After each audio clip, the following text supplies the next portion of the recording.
Hi, and welcome to my channel, Laura's Library Card.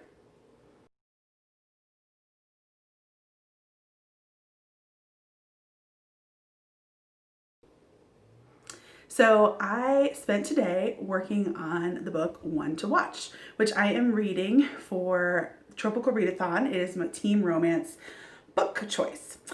So One to Watch is by Kate Stayman-London. It is about a plus size main character who is essentially invited onto like the Bachelorette show, Bachelorette. And she is trying to find the love of her life, but also it's not that easy. Or it's not that simple, let's put it that way. So I have been reading this book today. I am on page 148, and I just decided to jump on here and give a quick little vlog update for the first third or so.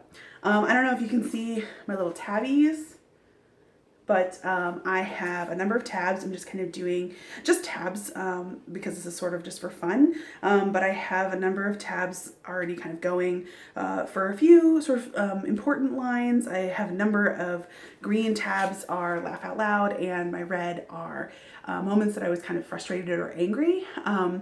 So far I am really enjoying this book. I've never watched Bachelor or Bachelorette, so I wasn't sure how that was going to be going into this, but I'm really enjoying this book.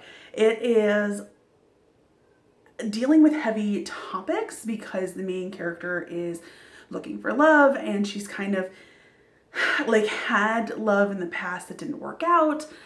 She is heavy, plus size, and she is a blogger, and she's on Instagram, but like she never has felt, she has to deal with a lot of crap because of her size. And I'm just really enjoying this book. She kind of goes viral with this piece that blog post that she writes after watching the main squeeze, which is the Bachelorette show, and how it was like so not diverse. Both, my cat has had to bust in here, so.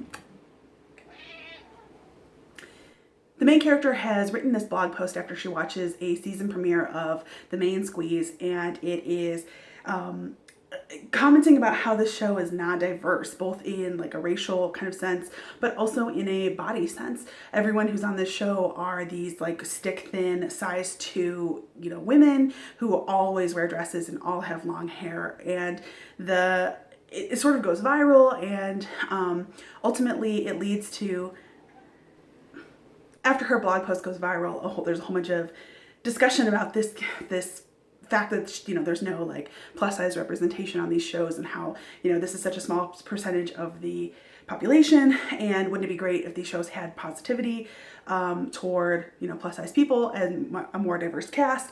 And so for the next season of the show, she is asked to be on the show, and she's like 1% hopeful for love, but also, or maybe more than that, she's like minimally interested in getting like love interest, but also she knows what benefit this could have for her career, and she's trying to like show that like a plus size person can be, a plus size woman specifically can be a romantic main character on a reality TV show. So that's sort of the setup that I've gotten through, and it was really interesting to kind of see how she evaluated this choice from a career standpoint, and she was very practical about that, our main character. And so I've already read where she sort of meets the first couple, there's like the premiere where she meets the guys, and she like is kind of humiliated by a choice that the producers make, and then she kind of has like a week 1 is the dates with like, I think there's like 10 guys or something, and that doesn't go over very well. So she's kind of had a rocky start to this show, but also she's constantly sitting there being like, is this real? Is any of this real? Like, can she fake it and like try to make it? And yet she's like having interactions with guys, and for like a few minutes it feels real, but then she's like, wait a minute, like none of these super hunky guys would really be attracted to me. So then it's just like this constant cycle that she kind of goes through. And as a plus size person myself, I can really identify with some of the things that she's concerned about. She talks about having control over the images that she posts of herself and her clothes and her body on her Instagram and blog, because she can 100% control the lighting and the posting and the angle and everything. And so there's been a number of moments where she feels like she has to put her trust in the producer and other people who are running the show to like not make her the butt of a joke. And there's just been a lot of moments that have really resonated with me. And also, like, I am not in the public sphere other than this channel. And thankfully everyone on YouTube so far has been pretty nice. But like, I understand a lot of the sort of like mental trauma and baggage that B carries around with being plus size and with being not a, you know, kind of standard of beauty, and what limitations that may or may not put on her life and my life. So the only thing that hasn't really, I was about to say, the one thing that she deals with that I have not yet had to deal with is the like public comments on her blog posts and Instagram and you know, tweets about her that are just so like vitriolic. And I know that those trolls like exist in life. And so we really haven't seen B deal with those directly. Most of what is being included in the book are like transcripts and excerpts. It's very like mixed media options. But I think it's really good for the reader to see the nasty levels of comments that like people are posting. Even though it's all fictitious, it's totally legit. You could find any video or tweets out there that are essentially verbatim these disgusting comments that are made against her. And like, it really, in my opinion, gives B, makes her a sympathetic character, but also is like, makes me so thankful that like I haven't had to deal with that directly. And it also makes me just like mad and like ashamed of humanity that there are these like trolls out there who like basically like send in threats to and about B just based on how she looks. So far I'm enjoying this book. It's sort of a mixed bag of emotions because I've had a lot of like angry, frustrated, disgusted moments, but I've also had a lot of like laugh out loud, cute little moments. And I think her best friend is really great and trying to support her. So I'm interested to see where this book goes, and I will check in later when I've read the next third or so. Thanks. Bye. So it's time for a one to watch vlog update. I am on page 260, which is 60%. And I know it's like really hard to see. I don't know if you can see that. I've had two I do tab along the side, but these two here on top so far have been emotional moments. So the first one was a like good moment. This is sort of a spoiler, I guess. It's close to a little before halfway, but basically our main character is deciding that she's actually going to like try like give this a real go. Like, she's been sort of protecting herself, holding herself back. She didn't think she was actually like going to find love, so she's like realizing that like if she's ever going to find love, that she has to like be open to it essentially. And I personally am a little unsure that I would choose to do that on a reality TV show where she has to at that point choose between like 8 different guys, but you know, I 100% embrace her emotional revelations. And it was a very like moving scene where she kind of has already had a moment with one of the characters, and she is like, I want to give this a real you know, go. So I tabbed that scene because it was really emotional. And then the other tab on here is red because I was mad. This is going to be a spoiler for the book, so if you haven't read the book, then just like skip this part. But in the vaguest terms, one of the guys that when she eliminates him basically goes off on how like nobody will like her because she's fat.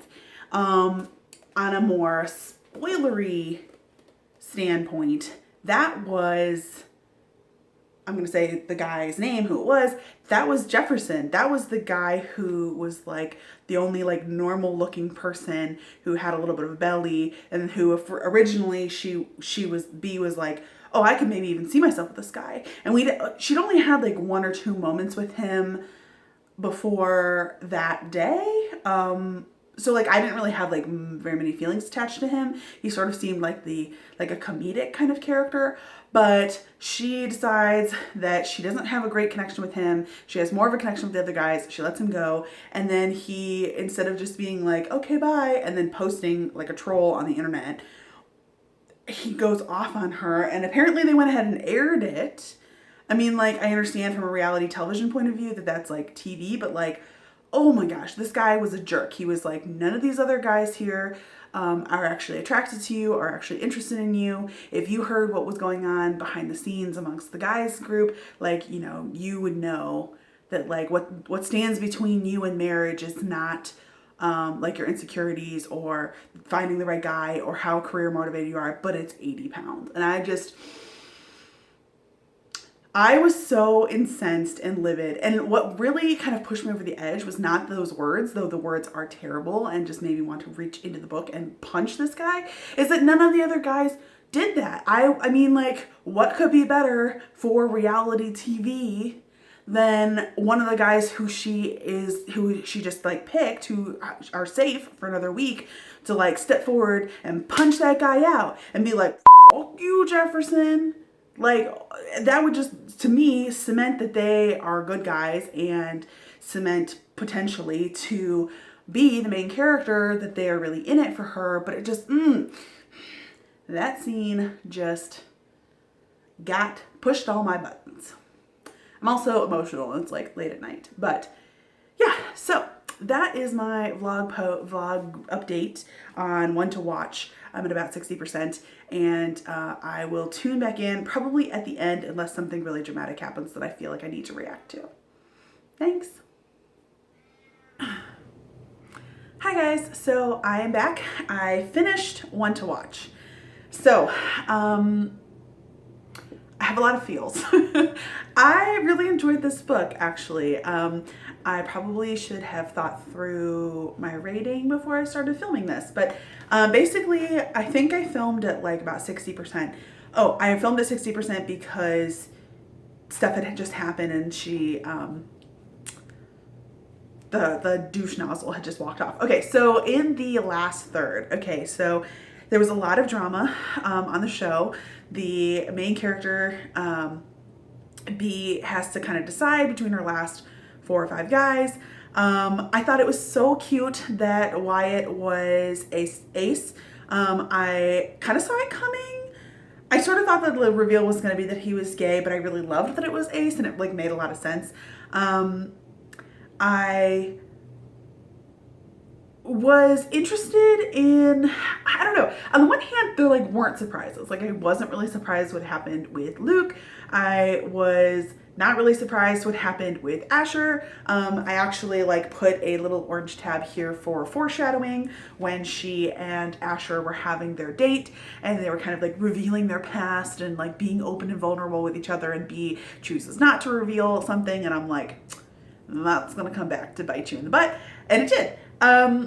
I was both like, it's kind of weird. It's hard to describe. I wasn't surprised with the ending. I'm going to discuss spoilers here. It's the last third of the book. I wasn't surprised that she doesn't pick either of the guys, that she like chooses herself, because I sort of saw it coming that she was going to do something differently than what is typical. But at the same time, I was sort of surprised, because like I felt like the show wouldn't have allowed that to happen, and so like that's not what was going to happen in the book. So like I wasn't surprised, but I was also like, okay, how's this going to turn out? And I sort of thought that Asher would show up on the reunion show, and they would have a big like ta-da on the reunion show. But I mean, I agree and respect like B's choices, like why she explains why she turned down both Ray and Sam, made a lot of sense, and I think was like a responsible, like emotionally fulfilling and responsible thing for her to do. And I'm like, yay feminism, and like, yay looking out for yourself.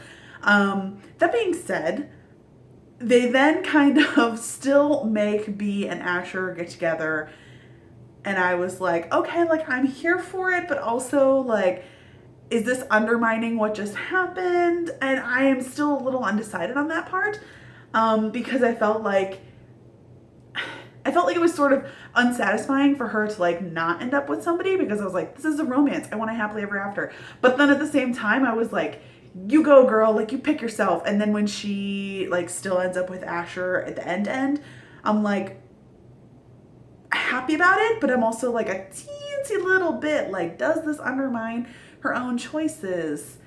I don't know. I'll have to give it more thought, more than the, 8 minutes. But then, yeah, there was this adorable epilogue where it kind of says, like, what has the cast been doing so far? And I thought that was a really fun way to kind of stay in line and in tune with, like, how the whole book has been presented with the mixed media options, and still kind of get little snippets as to what happens to each of the characters that we have grown to care about throughout the course of the book. So yeah, I know there was sort of mixed reviews. I have not read any of those on Goodreads, or like seen why people didn't super like it. I never have watched Bachelor, Bachelorette. I think I said that before. So to me, it was sort of cliche, but also kind of fun to read about. So yes, overall, I enjoyed this read. I thought it was entertaining. I thought it was funny. I have a lot of moments marked where I laughed out loud. Yes, there were moments that I marked as sort of sad or angry, because those were like kind of commentary on plus size women in the world, and I like resonated with those, and yet at the same time it was very frustrating to read. Or it made me extra sympathetic and empathetic toward B, because she had to like struggle with this part of her, and how society has made that, made B feel like her size is like the thing that's most important about her, or like one of her most defining traits. And I wouldn't say that that is the case specifically in my life, but like it's true in my own life that that the world is not designed currently in a lot of ways for plus size people. And so I appreciated that there was this book saying that, to have fat rep in a female lead in a romantic setting for the book was really great, and for this fake TV show was really great to read. And I feel like I'm thinking that a lot of plus size readers probably had moments like that too, where they empathized with B and they were like, yes, I can see some of like what you're talking about, and I've experienced that too in my life. And I would like to think that somebody who is not plus size who's reading this might be more aware of the judgments that are happening around plus size women. So I appreciated that element was in this book. And ultimately, I really enjoyed this book for the sort of commentary that it was being made, for the most part. I still have to decide about how I feel about the final kind of love story resolution part, but there were a lot of laugh out loud moments for me.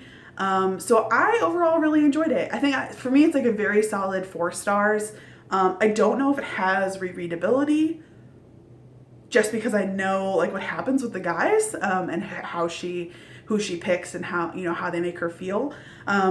But I mean, I enjoyed it, and I would recommend it to as people who are fans of The Bachelorette, I suppose, and who are wanting a little bit more of fat rep in their romance books. So that's everything I have to say about One to Watch. The reason I read this book was because it is the team romance book choice for the Tropical Readathon, and I finished it, so I'm going to get those team points, kind of sneaking in on the second to last day of August. And I'm managing to score those points and check those off on my board. So if you didn't like this book, or you did like this book, comment down below. If you have other fat rep for romance books to recommend, please link those down below. I know 40 Love is on my list by Olivia. That might not be her name. I can't remember her last name. I'll put that here. I think that is a plus size representation. But if you have other recs, please comment them down below. And otherwise, thank you so much for tuning in to my vlog experience where I read One to Watch. And thank you for watching. And don't forget to like and subscribe and do all that fun stuff. Thanks. Bye.